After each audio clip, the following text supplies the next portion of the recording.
Assalamualaikum warahmatullahi wabarakatuh. Perkenalkan, nama saya Mojpami Parija.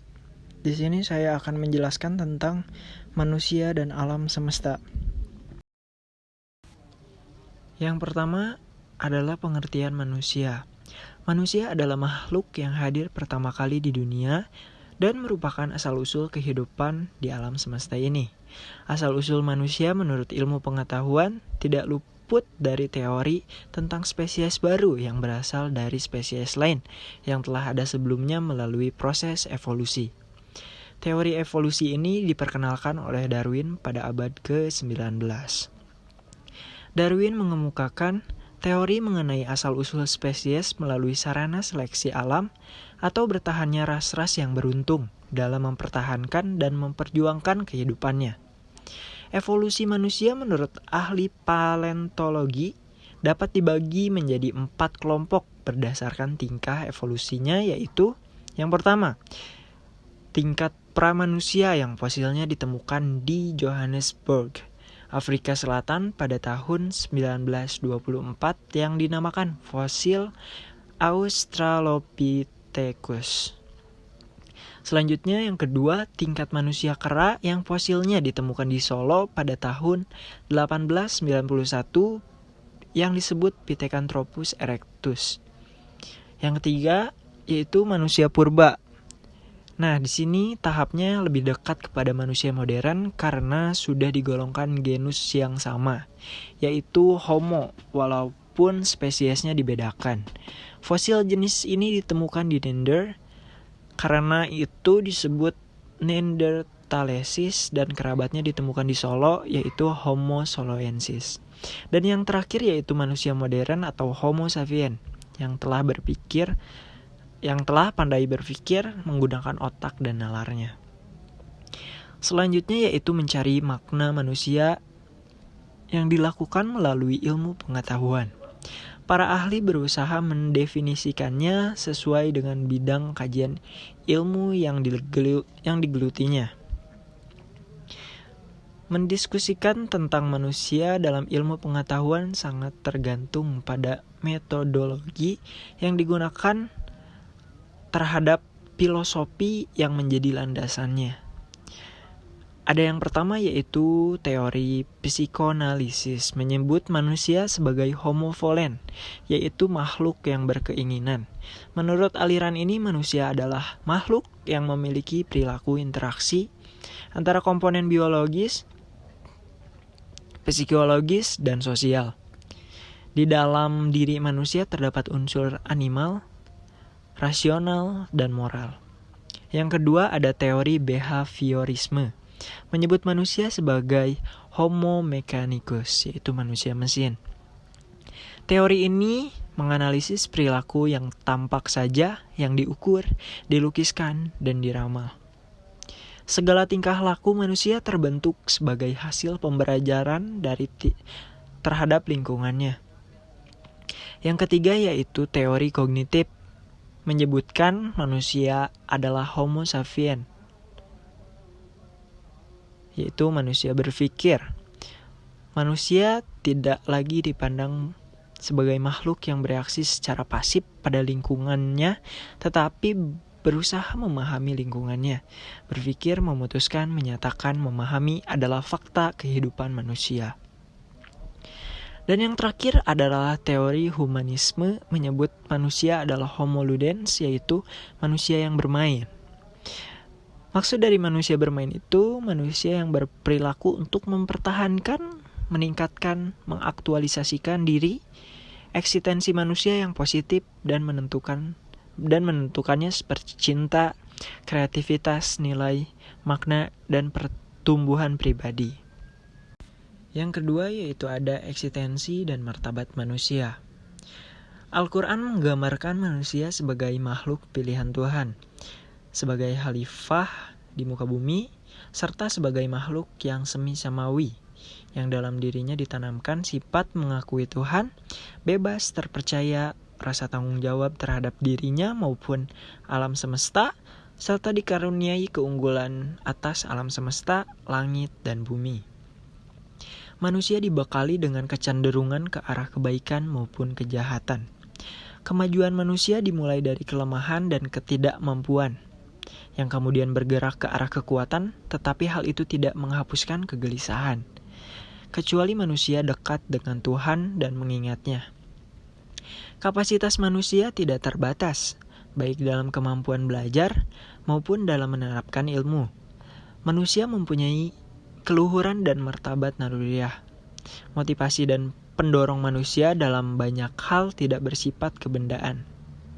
Manusia dapat secara leluasa memanfaatkan rahmat dan karunia yang dilimpahkan kepada dirinya.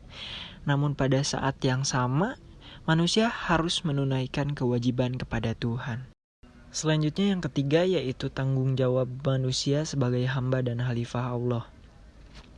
Sebagai makhluk Allah, manusia mendapat amanat yang harus dipertanggungjawabkan di hadapannya. Tugas hidup yang dipikul manusia di muka bumi adalah tugas kekhalifahan, yaitu tugas kepemimpinan atau wakil Allah di muka bumi untuk mengelola dan memelihara alam semesta. Khalifah berarti wakil atau pengganti yang memegang kekuasaan. Manusia menjadi khalifah berarti manusia memperoleh mandat Tuhan untuk mewujudkan kemakmuran di muka bumi. Agar manusia bisa menjalankan kekhalifahannya dengan baik, Allah telah mengajarkan kepadanya kebenaran dalam segala ciptaannya. Dan melalui pemahaman serta penguasaan terhadap hukum-hukum yang terkandung dalam ciptaannya, manusia biasanya menyusun konsep-konsep serta melakukan rekayasa membentuk wujud baru dalam alam kebudayaan. Seorang wakil yang melanggar batas ketentuannya adalah wakil yang mengingkari kedudukan dan peranannya serta mengkhianati kepercayaan yang diwakilinya. Oleh karena itu, ia dimintai pertanggungjawaban terhadap penggunaan kewenangannya di hadapan yang diwakilinya. Sebagaimana firman Allah dalam surat Fatir ayat 39, yaitu makna yang esensial dari kata abdun, yaitu hamba, adalah ketaatan, ketundukan, dan kepatuhan. Ketaatan, kepatuhan, dan ketundukan pada kebenaran dan keadilan. Dua peran yang dipegang manusia di muka bumi sebagai khalifah dan abdun merupakan keterpaduan tugas dan tanggung jawab yang melahirkan dinamika hidup yang syarat dengan kreativitas dan amaliyah yang selalu berpihak pada nilai-nilai kebenaran. Yang keempat adalah alam semesta. Segala sesuatu yang ada di diri manusia dan di luar dirinya atau tanpa batas yang merupakan satuan-kesatuan, sistem yang unik dan misterius, langit dan bumi dengan segala isinya dan peristiwa yang terkandung di dalamnya, itu adalah alam semesta. Yang pertama, manusia dan alam semesta. Hubungan historis manusia menganggap dirinya adalah satu-satunya makhluk beradab yang ada di alam ini.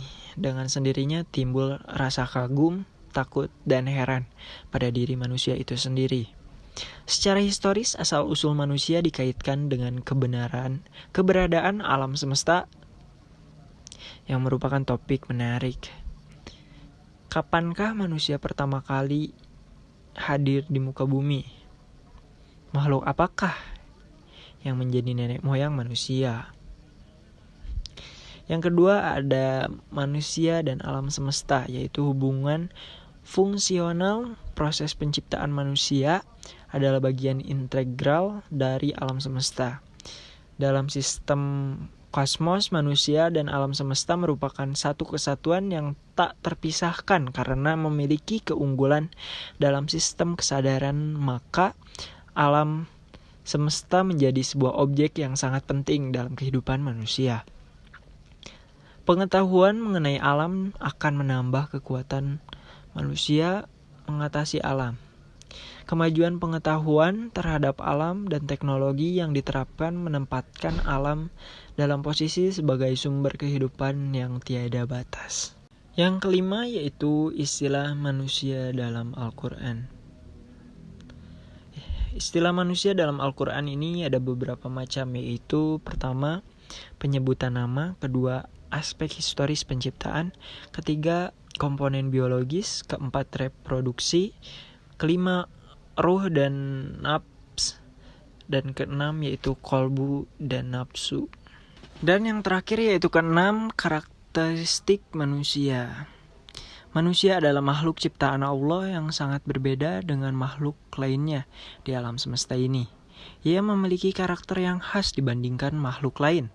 Di antaranya karakteristik manusia adalah: yang pertama, aspek kreasi. Apapun yang ada di tubuh manusia sudah dirakit dalam suatu tatanan yang terbaik dan sempurna.